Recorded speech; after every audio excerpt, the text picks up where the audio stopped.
Attract more customers that will pay for the value you offer. Now, COVID-19 was really, really bad, but there has been a huge positive. The demand for driving lessons post-COVID has gone crazy. The majority of driving instructors have raised their driving lesson prices substantially. But beware, all good things come to an end. Or maybe not. I've been in the driving school industry for over 23 years, and during that time I've witnessed many highs and many lows. The law of averages would suggest that following a near 4-year high, we are due for a low. And I do find it remarkable that the demand for lessons has remained consistently high when most people are struggling with the current cost of living crisis. I work with many ADIs across the country, and recent feedback would suggest that new lesson inquiries is starting to slow in some areas. One thing for sure is that inquiries will start to drop off at some stage, and it's certainly worthy of some thought as to how that might affect your diary in the forthcoming year. During the past 4 years, learner drivers have become very frustrated when trying to book their lessons with the lack of availability. It's been a great example of supply and demand, and as the lesson slots filled up, the lesson prices started to rise. Potential customers were forced to take what they could get and pay premium lesson rates for the privilege. It's definitely been a seller's market. But once learner drivers find that lesson slots are becoming more readily available, a massive shift will take place. They will become more demanding over the days and times that they take their lessons.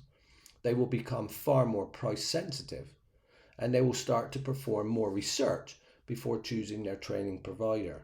It will now become a buyer's market. Now, if you're an established ADI and you have a good reputation with a local and an online presence, there's a good chance that your phone will continue to ring. But what is your contingency if the inquiries start to dry up? Now, as mentioned here on the left, if you're well established, you have a good reputation, you have both a local presence and an online presence, that may well bring you in enough inquiries to keep you busy. On the other hand, if you're fairly new to the industry, you've never been through a downturn, not much of a reputation, and you don't really have much of a local or online presence, then there could be worrying times ahead. Envisage the scenario where you have 3 to 4 unfilled lesson slots for the forthcoming week that may actually become more over time. Let's say you've been charging £40 per hour and you deliver 2-hour lessons.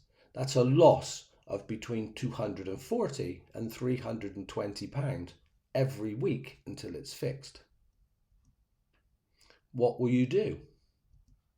You could post an advertisement on Facebook, you could post an advertisement in a local shop, and you could pay for an advertisement on Google. And this approach may bring some inquiries.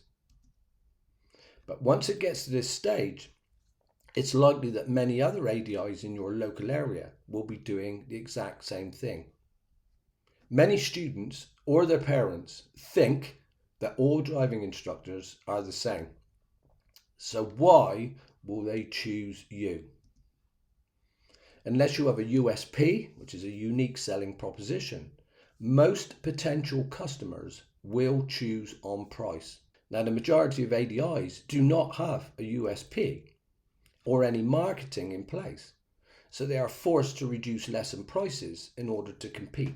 Now, should you feel that you may become a victim of the price slashers and be at risk of losing the rewarding lesson fees experienced over the past 4 years, I've recorded a video on the all-important USP that will help you be prepared, keep your diary full, and retain your lesson prices. Thank you for watching. Goodbye.